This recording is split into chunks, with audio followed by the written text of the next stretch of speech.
United States, and I believe in much of the world, one of the secrets to achieving localization is, as we say, follow the money. And the way to follow the money is to look at where we put our money, or put our wealth, if you're afraid to talk about money. And I would argue that we need to start putting our money and our wealth into what we love in our own communities. Most of you are Australian, so let's give you a quick picture of the Australian economy. This picture here is of value added in 2006. Value added is another term for gross domestic product. And what it shows is that about 2/3 of the economy is generated by businesses with fewer than 200 employees. In other words, small or medium scale businesses. And frankly, even many of those larger enterprises are locally owned. This is employees. If you look at home-based businesses and the informal economy, like stay-at-home spouses, actually that global wedge gets really small. Maybe it's 20–25% of all of the value produced in our economy in Australia comes from global companies. And yet, I suspect you are putting a disproportionate percentage of your money in those companies. And to add sort of injury to insult is the fact that one reason you're doing this is because you believe you're getting huge profits by leaving money in conventional stock markets. And in point of fact, what we know in the United States is that sole proprietorships, which most small businesses either are or start out as, are 3 times as profitable as C corporations, with partnerships falling in between. Now is where we see your role. So by show of hands, how many people here have bought local something consciously over the past week? Okay, if you see anyone without a hand up, take them out at lunchtime and beat them up. How many of you do your banking at a local bank or credit union? Okay, few hands are down, we're going to work on you. Last question, those of you with superannuation funds, which should be almost all of you, how many of you have them in locally owned businesses? Okay, a few hands have gone up, you may or may not be correct, we'll go into that. This is outrageous! You are the biggest locavores in Australia, and you are systematically over-investing in the 3/4 of the economy that is global corporations, and under-investing, not putting any of your money into the local businesses we know are essential for community well-being. We gotta fix this problem. And what's even more outrageous about this is you've done it for nothing. So this is really a graph of rates of return on the Standard & Poor's in the United States. In other words, Wall Street. And if you have a loser social life as I do, you come back from a conference like this on Saturday to do your laundry and you listen to bad AM radio and you hear the investment advisor say, just leave your money in Wall Street, 10 years, 20 years, 30 years, and you will get 8, no 12, no 20% rate of return. These numbers are all made up. In fact, the historic rate of return, annual rate of return of Wall Street since 1879, adding in dividends, taking out inflation, is 2.6%. And your rate of return in Australia ain't any better. Here's the reason why we are in such a pickle. Because about 80 years ago, during the Great Depression, your country and mine created a system of securities law that we actually should call investment apartheid.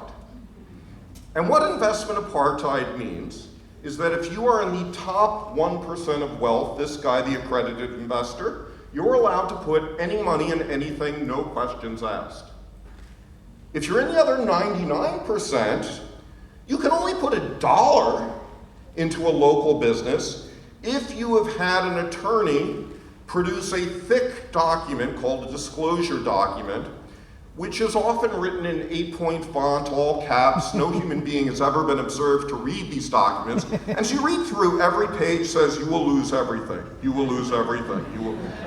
It's an empty ritual, which really is all designed as a welfare system for attorneys. And yet, this system stands in the way of local investment. If we were to fix this system in Australia, this would mean a $1 trillion shift. $1 trillion from global companies to local companies. And that works out to $50,000 per person in every community in Australia. So take the population of your town, multiply by 50,000, and that is the potential of new money going into local business if we get the securities law question right. How are we going to end the free ride Wall Street has gotten? And you know, in the United States, we're not required to put away money for our retirement for the most part, but many of us do. In your country, you are required to put away 9%, soon 13%, and the vast majority of the population doesn't understand that there's any alternatives to putting money into global companies. So by law, we are requiring Australians to subsidize globalization. We gotta fix this. In the United States, I decided to begin on a journey about 5-6 years ago on overhauling our securities law. Now, I went back to the first question that was raised in securities law. The whole reason we did this was to prevent grandma from buying swampland, to a bad deal in Florida. Bernie Madoff was our textbook character of the bad securities agent. What bothered me, though, was that grandma could go to any one of 1,000 casinos in North America. And when grandma walks into the casino, do they say, "Excuse me, grandma, but are you an accredited gambler?" No, that never happens. Or do we ask her, "Look, before you play blackjack, will you read this thick disclosure statement about the risks of blackjack and then sign that you understand it?" We don't do that. So we have two systems of risk management throughout the industrialized West. One system called gambling, where you can lose everything for nothing, and probably will, independent of income.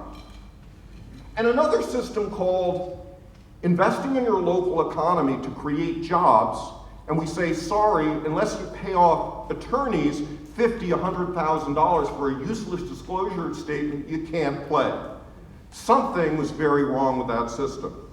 So I wrote an article in the Federal Reserve's journal in 2009, mischievously suggesting a $100 exemption.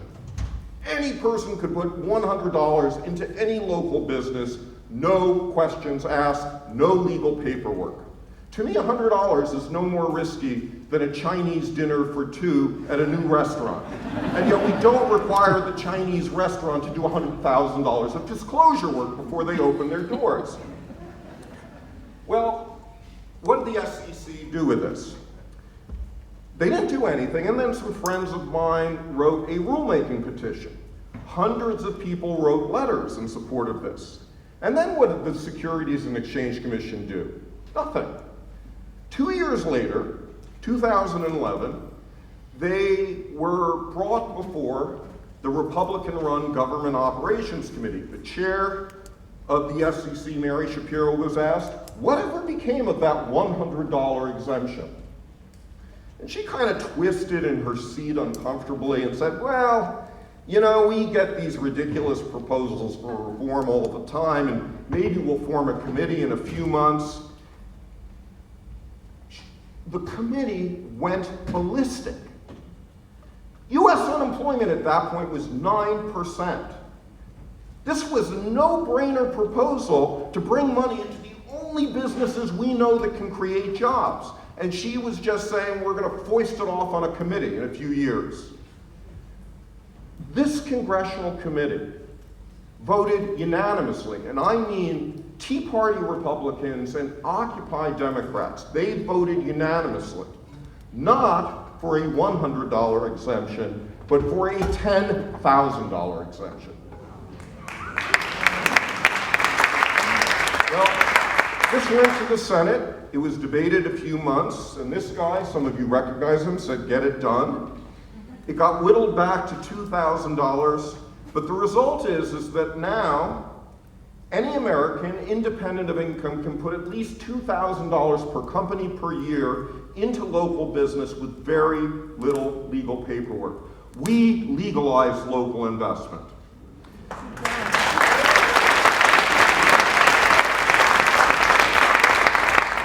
And I want to emphasize that, I have spent my entire life working on loser causes, right? Every conceivable losing cause has been part of my job. So to me, to be part of something that actually wins was disorienting.